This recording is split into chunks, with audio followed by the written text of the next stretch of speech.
Bismillahirrahmanirrahim. Assalamualaikum warahmatullahi wabarakatuh. Anak-anak semuanya dimuliakan Allah Subhanahu wa taala. Bersyukur kita kepada Allah Subhanahu wa taala atas nikmatnya kepada kita semuanya. Semoga semua nikmat yang Allah berikan kepada kita senantiasa menjadikan kita semakin beriman kepada Allah Subhanahu wa taala, semakin meningkat ketaatan kita kepada Allah Subhanahu wa taala, dan semakin dipahamkan kita akan ilmu tentang agama kita ini, agama Islam. Khotibillah alhamdulillah, anak-anakku semuanya, pada kesempatan kali ini izinkan saya akan menyampaikan materi pembelajaran pada kesempatan hari ini, yaitu tentang optimisme, ikhtiar, dan tawakal, di mana materi ini kita akan belajar tentang bagaimana kita akan membangun optimisme, bagaimana kita berikhtiar dengan baik, kemudian kita mencoba mendidik hati kita untuk senantiasa tawakal kepada Allah Subhanahu wa taala. Baik, berangkat dari yang pertama ya, berangkat dari salah satu ayat Allah Subhanahu wa taala berfirman, "Qul ya ibadi Qul ya ibadiyalladzina asrafu ala anfusihim la taqnatu min rahmatillah. Innallaha yaghfirudz dzunuba jami'an. Innahu wal ghafurur rahim." Ayat ini berada di surat Az-Zumar ayat 53 yang artinya, "Qul ya ibadi," katakanlah wahai hamba-hambaku, alladzi asrafu, yang melampaui batas, ala anfusihim, atas diri mereka. La taqnatu min rahmatillah, janganlah kalian berputus asa dari rahmat Allah Subhanahu wa taala. Innallaha yaghfiru dzunuba jami'an, sesungguhnya Allah itu mengampuni semua dosa-dosa. Innahu wal ghafurur rahim, dialah yang Maha Pengampun lagi Maha Penyayang. Akhirnya rahimakumullah, anak-anakku yang dimuliakan Allah Subhanahu wa taala. Ayat ini menegaskan kepada kita tentang bagaimana sikap kita ketika hidup, jangan sampai kita berputus asa dari rahmat Allah Subhanahu wa taala. Artinya ini mengajarkan optimisme kepada kita. Seberapapun dosa yang kita lakukan ya, seberapa besar dosa yang telah kita lakukan yang telah lalu, maka kita jangan sampai kemudian kita berputus asa dari rahmat Allah Subhanahu wa taala. Maka di situ dikatakan, "Qul ya ibadiyallati asrafu ala anfusihim," yaitu wahai hamba-hambaku yang melampaui batas terhadap diri mereka sendiri ya. Jadi kalau dulu di zaman jahiliyah ya, kita mengenal tokoh-tokoh yang akhirnya kemudian masuk Islam seperti Umar bin Khattab ya. Ya, kemudian Umar bin Khattab itu juga berbuat dosa selama zaman jahiliyah. Namun ketika Islam datang, kemudian diingatkan oleh Allah Subhanahu wa taala untuk tidak berputus asa dari rahmat Allah Subhanahu wa taala. Kita tahu bagaimana Umar bin Khattab itu ya, dalam satu sirah itu di bawah kedua kelopak matanya itu ada semacam garis menghitam itu, garis menghitam di pipinya itu, dan ini menunjukkan bahwa Umar bin Khattab itu dari sebagian keterangan itu disampaikan, jadi garis hitam di bawah kelopak matanya itu karena sering menangis. Kenapa menangis? Menangisi dosa-dosanya ya. Dalam satu sirah sahabat Umar ya, kita juga pernah mendengar bagaimana Umar itu pernah suka menganiaya orang-orang Islam gitu ya. Ketika belum Islam, kemudian sama anak perempuannya sendiri dikubur hidup-hidup itu kan. Itu adalah bagian daripada kezaliman yang pernah dilakukan oleh Umar bin Khattab. Belum lagi tentu kalau zaman jahiliyah ya, zaman jahiliyah tentu berbuat syirik itu menjadi sebuah kebiasaan gitu. Maka Umar bin Khattab itu menyesali itu, sampai-sampai di bawah kelopak matanya itu ada garis hitam, itu menandakan air mata yang mengalir terus-menerus. Jadi setiap tahun dia menangis, setiap malam dia nangis sampai bertahun-tahun gitu, sehingga menghitam. Kemudian Allah Subhanahu wa taala mengingatkan, hamba-hamba seperti itu, ada hamba-hamba yang telah berbuat dosa, jangan sampai berputus asa dari rahmat Allah. Karena apa? Karena rahmat Allah Subhanahu wa taala, ampunan Allah Subhanahu wa taala itu lebih besar ya. Lebih besar daripada kemurkaan Allah Subhanahu wa taala. Nah, dari perwujudan ayat di atas dapat kita aplikasikan, dapat kita wujudkan dalam kehidupan sehari-hari. Yang pertama adalah mengajarkan tentang at-tafaul. Apa itu tafaul? At-tafaul itu adalah optimisme. Optimisme itu adalah pengharapan yang baik ya. Selalu berharap yang baik, selalu ada harapan ke depan itu. Jadi ini harus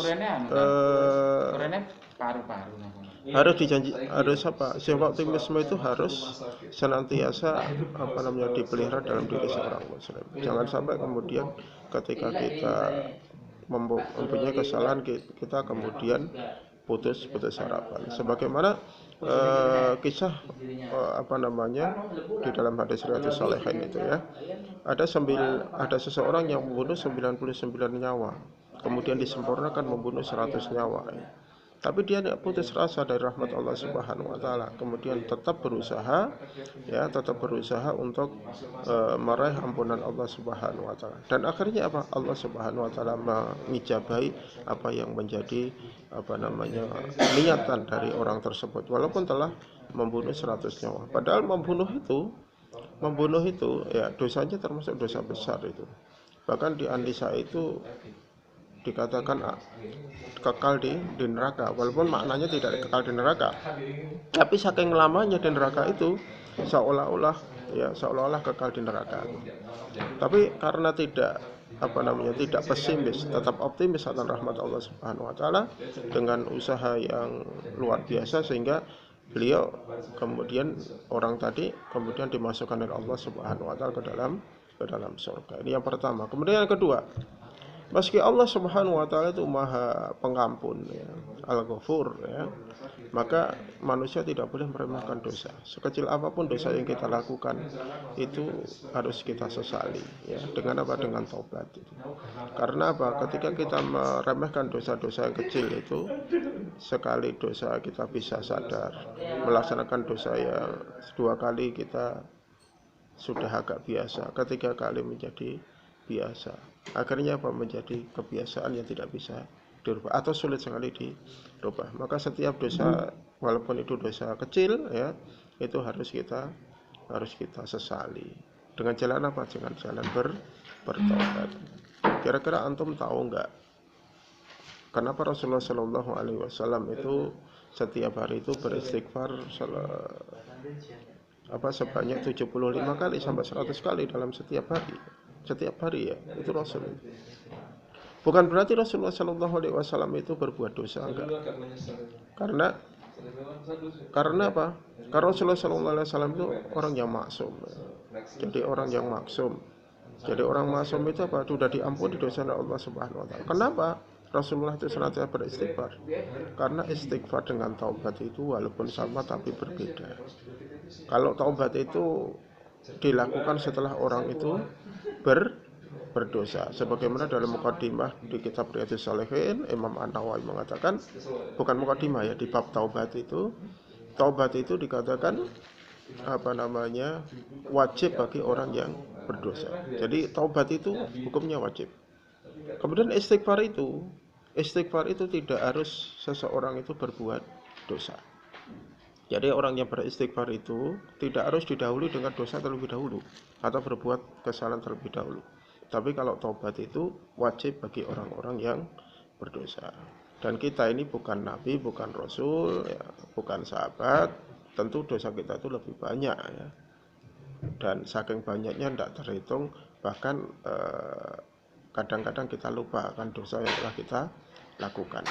Dan perlu saya sampaikan kepada kita semuanya untuk mengingatkan bahwa namanya seorang mukmin itu sangat sensitif dengan dosa. Dosa itu tidak akan dilupakan. Tetapi kalau sampai seorang mukmin itu, seorang yang mengaku muslim, mukmin, tapi terhadap dosa itu dia tidak ingat, lah ini sebagai tanda-tanda bahwa nilai-nilai keimanan dalam dirinya itu sudah menurun. Kita barangkali mendolimi orang, kita barangkali berkata-kata kotor, Itu akan senantiasa kita ingat, senantiasa kita ingat.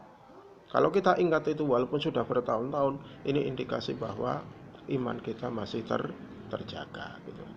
Itu yang perwujudan yang kedua. Jadi meski Allah Maha Pengampun, kita tidak boleh kemudian meremehkan dosa-dosa, walaupun dosa-dosa itu menurut anggapan orang itu dosa yang kecil gitu ya.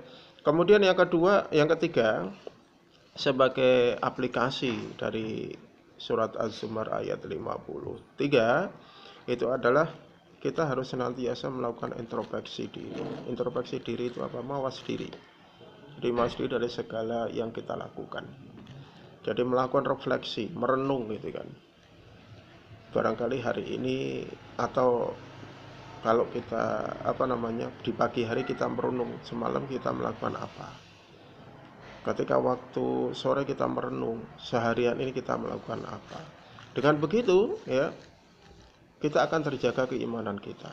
Kita merenung apakah kita hari ini menyakiti orang lain atau tidak.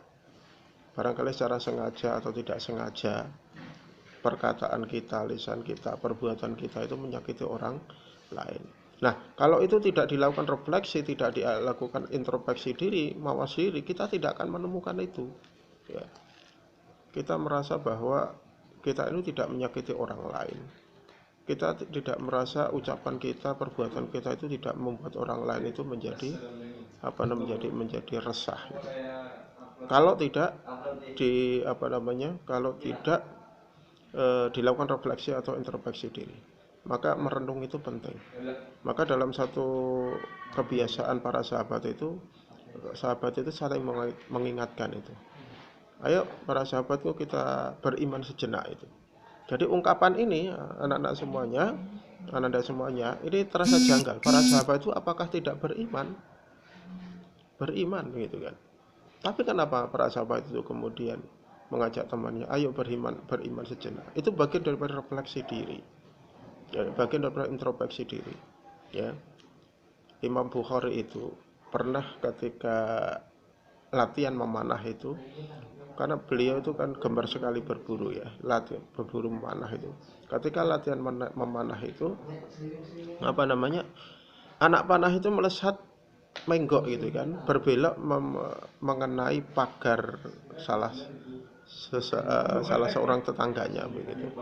Saat itu Imam Bukhari itu merasa sangat-sangat bersalah itu, sampai menangis. Kemudian sahabatnya mengatakan, ya Imam, kenapa kamu menangis gitu kan. Kemudian Imam Bukhari mengatakan, jangan-jangan karena aku menangis itu jangan-jangan dengan anak panah saya yang merusak pagar orang itu menyebabkan saya tidak masuk surga. Ya. Makanya anak-anakku semuanya ini memberikan pelajaran bagi kita bagaimana pentingnya kita mempelajari sirah sahabat, mempelajari sirah Nabi, mempelajari sirah salafus saleh begitu ya. Jadi kita akan bisa mendidik hati kita untuk senantiasa peka terhadap keimanan kita. Nah, anak-anakku semuanya itulah optimisme. Barangkali itu ya untuk satu bagian dari bahasan kita di bab 6, meraih kesuksesan dengan optimisme, ikhtiar dan tawakal. Kemudian untuk ikhtiar dan tawakal akan kita sampaikan di sesi berikutnya. Demikian kurang lebihnya mohon dimaafkan. Aku qouli hadza fastaghfirullaha li wa lakum. Billahi taufiq wal hidayah. Assalamualaikum warahmatullahi wabarakatuh.